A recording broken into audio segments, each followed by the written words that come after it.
Hello and welcome back. Hello and welcome back to my weekly show where I talk about the ups and downs and in-betweens of selling on eBay.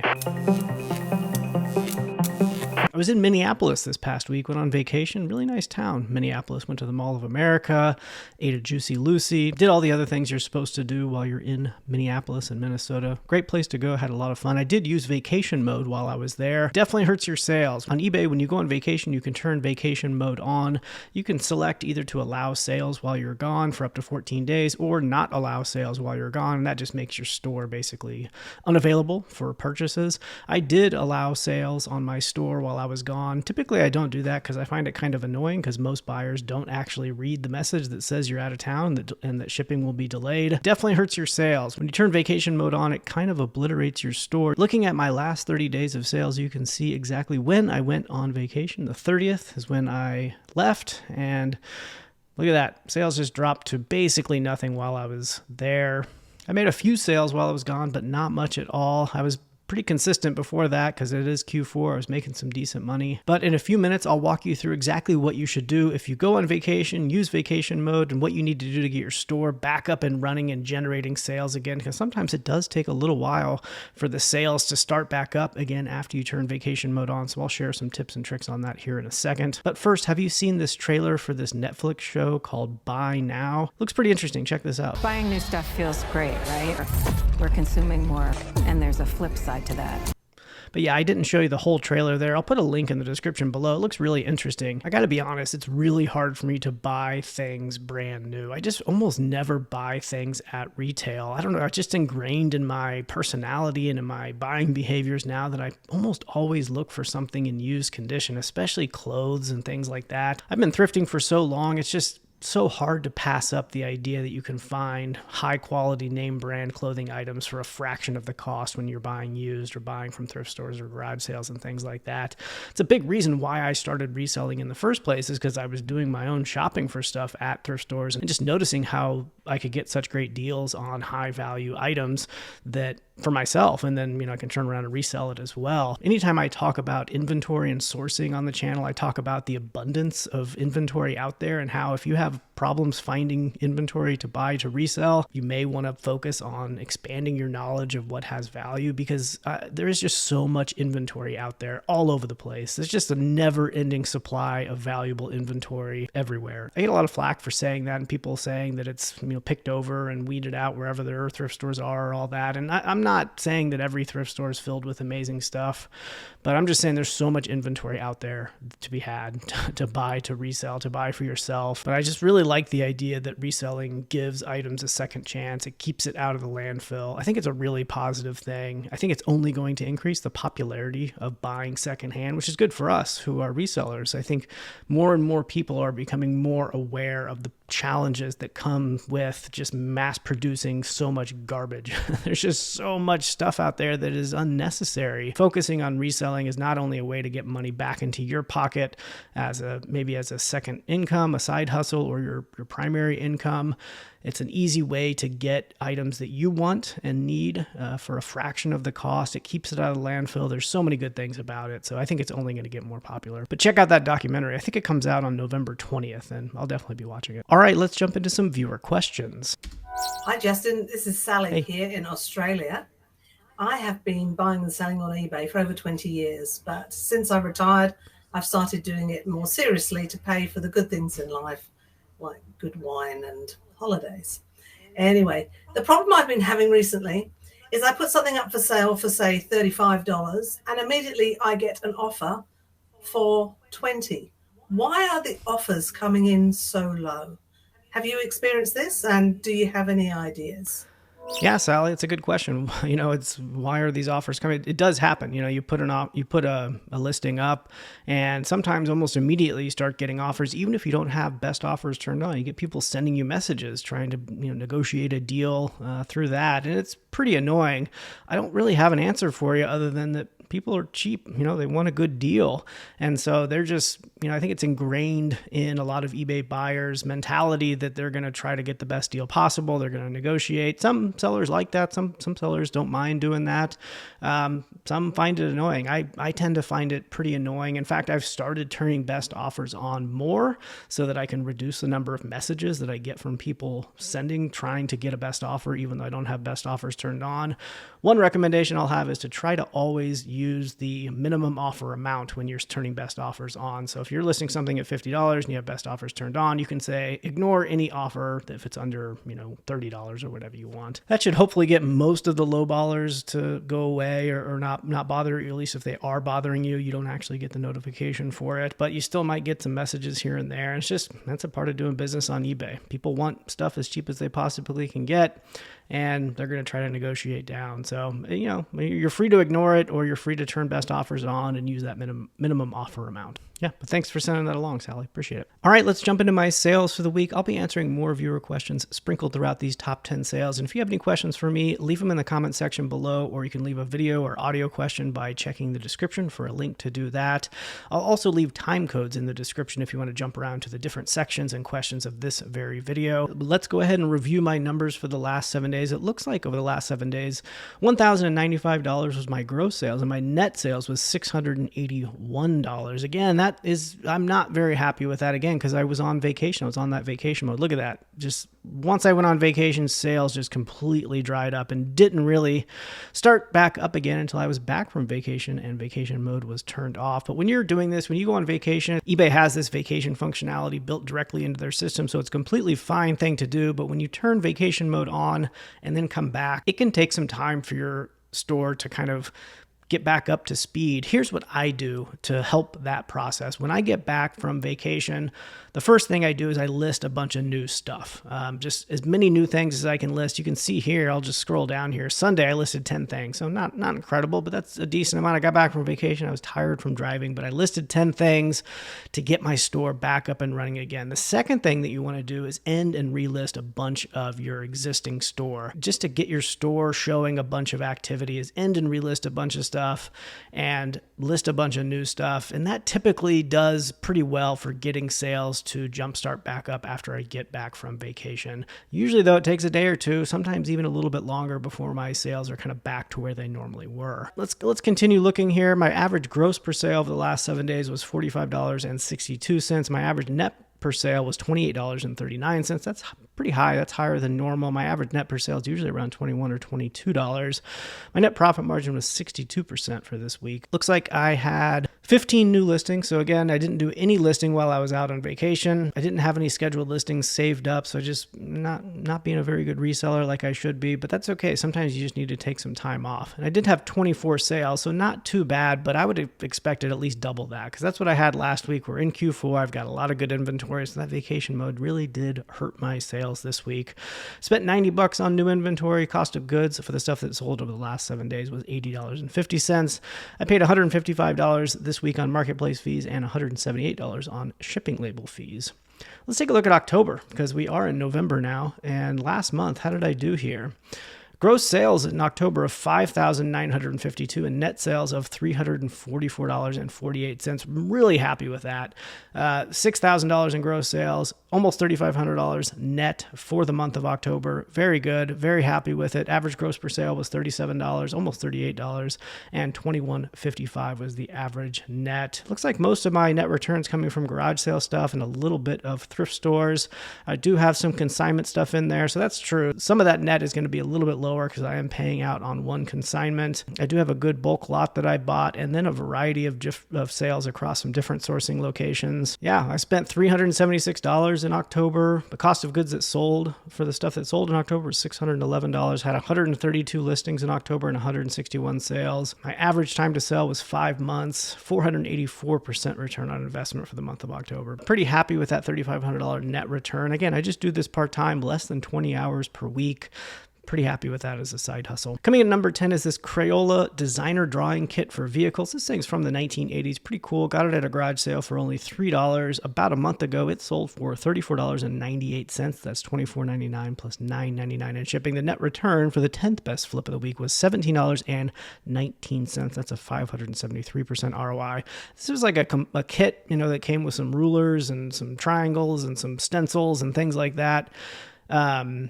To help you draw and design cars. It was pretty cool. We had to open it up and make sure it was complete. It was, but yeah, it sold in about a month. Pretty good for the 10th best flip of the week. Coming in at number 9 is this Donkey Kong 64. This was sold on consignment. I don't do a whole lot of consignment sales, but this is for a good friend of mine, and it's all video games, so I know it's going to sell very quickly. It looks like it sold for $31.98, $24.99 plus $6.99 in shipping. 24 days to sell. The net return for the 9th best flip of the week was $22.50. I will be splitting that net return with the friend that I consigned with, so that's really about $11.25 for me. Let's take a look at how that consignment's doing. Looks like I have listed about 55 items, a gross income of $799 and a net income of $519. So I will split that net income with my friend there once everything is listed and sold. Apocalyptic Ambience asks, I'm still unclear on something. When filling out item specifics and drop-down boxes like character, if you don't know what to put, is it better to leave it empty or always select something even if it isn't really relevant to your item? A lot of the stuff in drop-down boxes aren't relevant to a lot of things I sell, so there's really not really a character or theme, etc. Yeah, that's a good question. Probably referring to the video I did on the eBay algorithm, which I'll link up top and in the description below, where I sort of unpack how the eBay algorithm works, what it is, what it isn't. And in that, I talk about the importance of the item description and item details and listing title and all of that in powering search and making sure your items show up in relevant spots for buyers who are interested in your items. One of the things that I mentioned in that video is that if you can't fit it in the title, that's okay, because eBay's search algorithm searches your entire listing. And it really relies on the metadata you provide in the item details, in the description, all over the place to power that search. And so, yes, you should be using and filling out those details in item description, but I would hesitate putting things in there that aren't relevant, because what you want to do as a seller is attract buyers who want your item. And so you do that by describing your item accurately. And if you're putting in terms that are not accurate, they're not relevant to your item, it's not really going to do anyone any good. You don't want to attract the wrong buyers. You want to attract the right buyers, and you do that by using relevant information. So if it's not relevant, if there's no character, don't make it up. Don't put any random character in there. That's not going to help anyone. Just leave it blank. And that goes for everything in item description. If it's irrelevant or if you don't know, just don't put anything. It doesn't really matter unless it's a required one. Then you want to definitely put something in there. But only a few of them are actually required. Hey, Justin, quick question. I've noticed online lately that a lot of eBay sellers are suggesting if you have an old or stale listing, or maybe just a listing that doesn't have a lot of likes, that you should delist that item or end that item and then relist it under sell similar. This way, it'll appear like a new listing and be higher up in the search. What are your thoughts on this?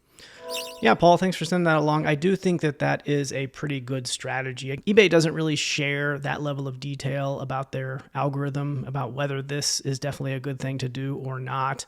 But in my experience and in my tests, and I talk about this in the eBay algorithm video I did just a few weeks ago, is that eBay does tend to favor new listings over old listings. But there's so many factors that go into considering the sort order that eBay provides a buyer when they search for something, and the freshness of a listing is only one of those factors. And so while I do think it is a positive thing to end and relist older items to try to get them to sell more quickly, I don't think it's a silver bullet. And I think that it's one of the many things that is going to help your listings stand out. Is the newer and the fresher that it is, the more likely that eBay is going to show that listing higher up in search. But again, literally hundreds of other factors are also considered. You can't really just single out any one of the factors that the eBay search algorithm considers, like the freshness or newness, and say that that is a good thing to do on its own. So many variables are considered, but just personally, I do it. I do end and relist quite a bit. I do see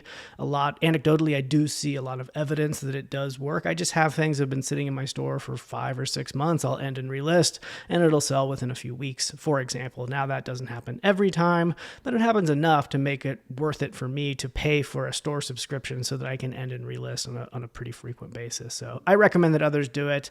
But again, it's not a silver bullet. There's tons of factors that matter. Check out that eBay algorithm video that I have. I'll link it down below. I go into a lot more detail on how all that works in that video, so check that out. Coming in at number 8 is this vintage Pendleton skirt. This thing has been around for a while. Looks like we have had it listed for about a year. Bought it last September at a St. Vincent de Paul for $5, and it sold for $39.99. The net return for the 8th best flip of the week was $22.63. Pendleton's just a really good brand. I don't really see their skirts very often. Usually it's just their men's shirts, their men's long sleeve plaid shirts. Usually see those quite a bit in various places, but had never seen a skirt. I think we bought 2 of these at the same time. But yeah, not a bad little flip. I'm guessing this is going out just, it looks like a good Christmas skirt. That's my guess. Coming in at number 7 is this Panasonic Blue Line VCR. We had this listed for about 9 days before it sold. It came from a garage sale for $5. You remember last week I sold another one. Got those at the same garage sale.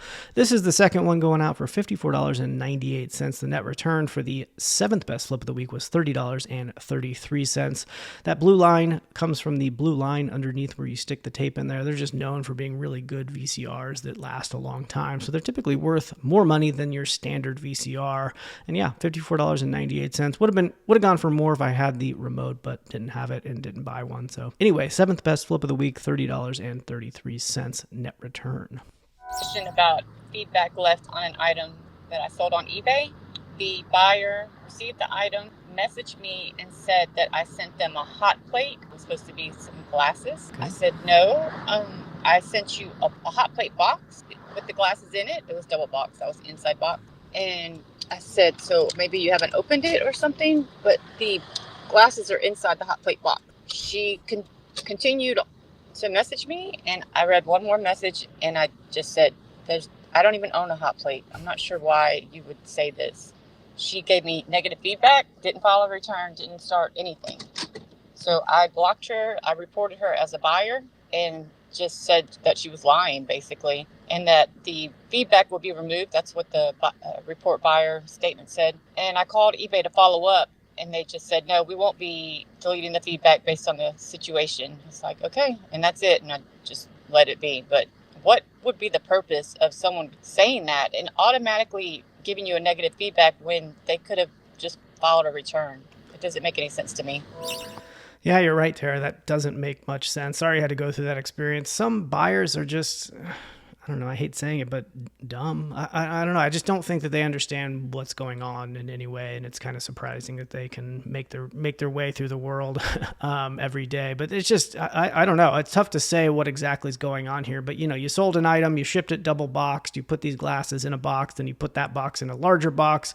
That larger box had a logo for a hot plate on it or something. And the buyer receives it and just says they didn't order a hot plate without actually opening it up. And I mean, some people are just dumb. I don't know. I hate calling people dumb, but that's probably the case here. Is like, maybe they just didn't open it up. Maybe they're just like, oh, they sent me the wrong thing.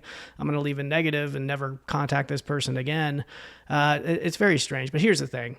Getting negative feedback like that, it just doesn't matter. Like if you're getting constant negative feedback because you're a bad seller, then yes, negative feedback matters. But if you're a good, upstanding seller who does the right thing and you sell enough on eBay, you're gonna run into buyers who just don't know what's going on and don't understand. And that sounds like what you have here. And that's just not gonna hurt your business really in any meaningful way, getting a negative feedback like that. Reply to that negative feedback. eBay allows you to reply to that negative feedback. Any sensible buyer who's interested in buying something from you and is checking your feedback and seeing that negative feedback and seeing how ludicrous it is, they're going to still feel comfortable buying from you. You could still try to get it removed. I don't think it's worth it, but yeah, you're just going to run into these situations with buyers every once in a while. It's part of doing business on eBay. Don't sweat it.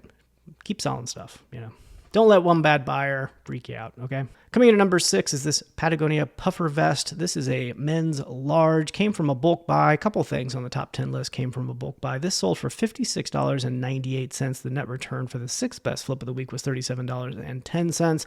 Only took 4 days to sell. The net profit margin was 65% and ROI was 618%. I've got a $6 cost of goods. This is a bulk buy that I bought for $300. Had many items in it, and I just split the cost evenly across all items items in the lot, $6 each. And yeah, pretty good sale here. These puffer vests do really well, especially this time of year. We'll talk about another item coming from that bulk buy, these Oakley squared eyeglasses here. These came with a case and a little sheath, I guess you might call that. Took 1 day to sell, $56.98. The net return was $38.43 for the 5th best flip of the week. This was somebody who, while I was in vacation mode, bought these and then messaged me a couple days later saying, when are they going to ship? Because they broke their glasses and they're waiting for new glasses. Sorry, dude, you should have read the message that I was going to be delayed in shipping, but they were okay with the shipping time after it was all said and done. Justin, I'm curious about promoted sales and how that works when buyers choose the lowest price ranking, because it seems like lowest price ranking comes up with the lowest price at the top and works its way down. And whether you're promoted or not wouldn't really make any difference. And I'm wondering if you have any figures or ideas on how many eBay shoppers use lowest prices as a filter. It seems to me like it would be pretty high. I'd be interested to know. Thanks, appreciate it, and I really appreciate your videos. Yeah, thanks, George. Thanks for sending that question along. So got a couple of questions in there. One, I'll just start at the end. You said how many buyers are actually like filtering by lowest price first. eBay does not make that data available, so I can't say for sure. But I think it's probably honestly lower than you would expect. The first thing to consider is that every time a buyer does a search, their default sort order is relevancy based on how eBay decides. It's not by lowest first. And so at the very least, almost every buyer is going to search and they're seeing, promoted listings, and they're seeing the order that eBay thinks is most likely to produce a sale. Now, a buyer can go up and change the sort order to be lowest first. And I do think a lot of buyers do that, but it's an extra click or two. And I just think the majority of buyers aren't doing that, at least for their first search. But you're right. And this kind of surprised me because I checked before I answered you here. And when you do change the sort order to lowest first, you're not seeing promoted listings there. And that surprises me. I feel like that is new or different. What do y'all think? Have you seen that lately? I feel like in the past, I've still seen promoted listings when changing the sort order to lowest first. But I just checked and I didn't see any promoted listings when doing that. So you are right that when buyers are changing the sort order, promoted listings are not showing up. But I still think the vast majority of buyers are not changing the sort order frequently. I think a lot of them are, but not the majority. And even the people that are still seeing results in eBay's suggested sort order along with promoted listings before they change that sort order. So they're still seeing those promoted listings on top. But the way promoted listings work is you promote at a certain percentage, and the higher the percentage, the more frequently eBay is going to show those that listing promoted near the top, and the less frequently you do it, the less it's going to show it. So even when you are promoting, it's not showing it at the top of search results 100% of the time. You're only going to pay the promoted fee if a buyer buys the item from clicking on a promoted listing. So it doesn't, even if a buyer buys the item that you have promoted, if they didn't click on a promoted listing to get it, you won't be charged an additional promotion fee. Coming in at number 4 are these model rockets. I bought these at a garage sale about a month ago for $8 total. I ended up getting about maybe 10 or 15 different rockets, but grouped these together because they were all of a similar size and just style of rocket. They went for $74.98 for the 4th best flip of the week. The net return was $45.45, an ROI of 568%. Gosh, what do you say about rockets? These rockets can do pretty well. I don't think it has the motor in them or the explosive, because otherwise it would be a little bit more difficult to ship. Cost to ship on this wasn't too bad, only $10.69 to ship all 4 of those rockets. They were pretty big. Coming in at number 3, also from this bulk buy, these are Ray-Ban Metasmart glasses. This is a leather charging case. I also think this wins the award for the best photo I've ever taken on eBay. Look at that. That looks like a stock photo, doesn't it? But it's not. I took that with the iPhone. And all I did was I adjusted the contrast a little bit in the eBay app. But look at it. Doesn't it? It looks just like a stock photo. I'm very impressed with myself, if you can't tell. 3 days to sell this took. $121.55 for the 3rd best flip of the week. $91.65 was that net return, a 1,500% ROI, because it too got a $6 cost of goods coming out of that bulk buy. Jeremy asks, I had someone purchase one of my items on a late evening and I shipped shipped it early the next morning. About an hour after I shipped and dropped it off at the post office, I got a message saying it was not their correct address. They had about 12 hours from time to purchase to when I shipped it in the morning. I know not to change addresses from what is on eBay, of course, but it was already out of my hands and at the post office at that point. They did use the words, "What can we do to make this right?" at some point in the messages, so it made me think they were scammers trying to do a bait and switch. They were not lying about the address, though, as I received it back due to the location being vacant. Would you send the money back even though they've been silent for 3 weeks now, and I also have the item back to resell it?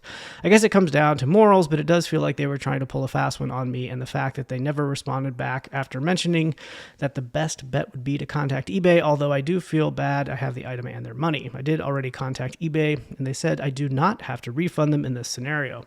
Hey, Jeremy, thanks for sending that along. It is kind of a weird situation. So a buyer bought something from you, and then they messaged you after you'd already shipped it saying there's a problem with the address. Ultimately, a couple weeks later, however long, you got the item back because the address was incorrect and the buyer's not responding. So what you want to do here, you should just refund the money. eBay, it's kind of surprising that eBay says that you don't have to refund them, but you have your item back. They don't have the item.